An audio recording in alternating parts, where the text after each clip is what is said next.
दुआरे पबोइना कदमिया कदमिया रस चुवेला। घर में से निकले लनयापन पापा कानी पे घरिलवा ले। आज कदमिया हम पाटाई बधियवा हमारे जुड़ रही हन। घर में से निकलेलन यापन ससुर हाथ में कुदरिया ले। आजू कदमिया हम काटब पतोहिया हमारे भिंजेली। दुआरे पबोइना कदमिया कदमिया रस चुवेला।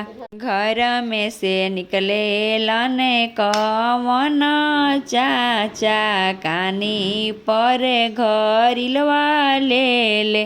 घर में से निकलेलन कवन भैया कानी पर घरिलवा ले। आजू कदमिया हम पटाई बधियवा मोरे स्नान करी हैं। आजू कदमिया हम पटाई बहिनिया हमारा स्नान करी हैं।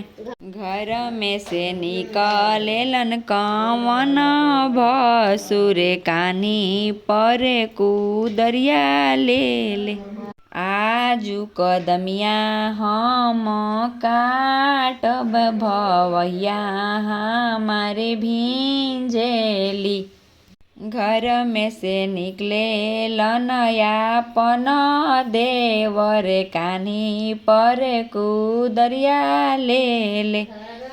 आजू कदमिया हम काटब भाभी मोरे भिंजेली।